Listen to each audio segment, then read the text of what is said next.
সূর্য আর রূপা থানায় চলে যায় দীপার সাথে দেখা করার জন্য। অন্যদিকে রুডি হসপিটালে ভর্তি রয়েছে। হসপিটালের বাইরে রয়েছে সোনা, উর্মি আর জয়। উর্মি জয়কে বলছিল দিদির এখন কি অবস্থা, দিদিকে কি ছেড়ে দিয়েছে।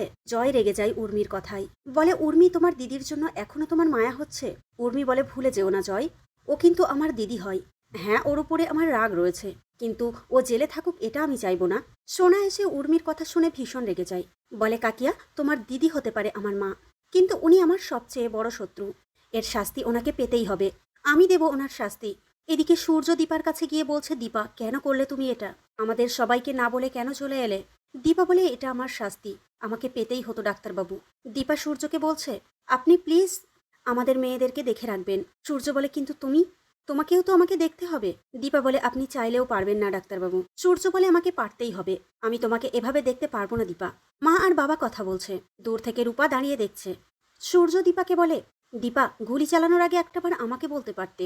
দীপা বলে ডাক্তারবাবু আপনি জানলে আপনি কিছু করতে দিতেন না। আমি কিছু জানি না, তবে এটুকু জানি রুডি ছেলেটা ভালো না। সূর্য চলে যায়, রূপা একটু একটু করে দীপার কাছে আসে। দীপা বলে মা এতক্ষণ তুই দূরে দাঁড়িয়েছিলি কেন। রূপা বলে মা আমি এখন বড় হয়েছি, আমি জানি তুমি আর বাবা এতদিনে একটু ভালো করে নিজেদের সময় দাওনি।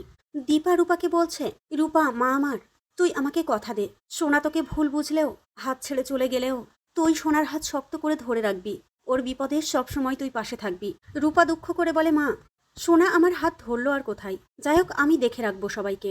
এই বলে রূপাও চলে যায়। দীপা করুণ দৃষ্টিতে তাকিয়ে থাকে মেয়ের চলে যাওয়ার দিকে। অন্যদিকে হসপিটালে রুডিকে খাইয়ে দিচ্ছে সোনা। সোনা খুব কষ্ট পাচ্ছে রুডির এমন পরিস্থিতিতে, কিন্তু রুডি সবকিছু প্ল্যান মাফিক করছে।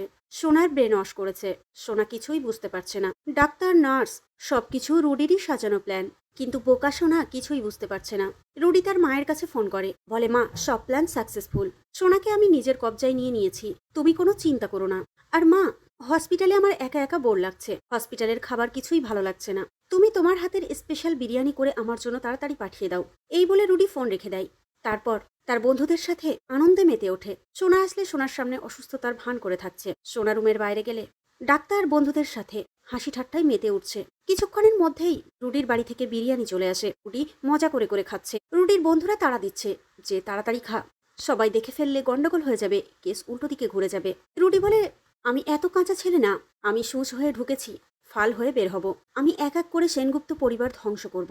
আজ আমি বিরিয়ানি খাচ্ছি, যখন সেনগুপ্ত পরিবার ধ্বংস হয়ে যাবে সেদিন আমি মাটন খাবো। এদিকে সূর্য দীপাকে কথা দিয়েছে দীপাকে ছাড়িয়ে নিয়ে যাবে, কিন্তু এতগুলো টাকা সে কোথায় পাবে।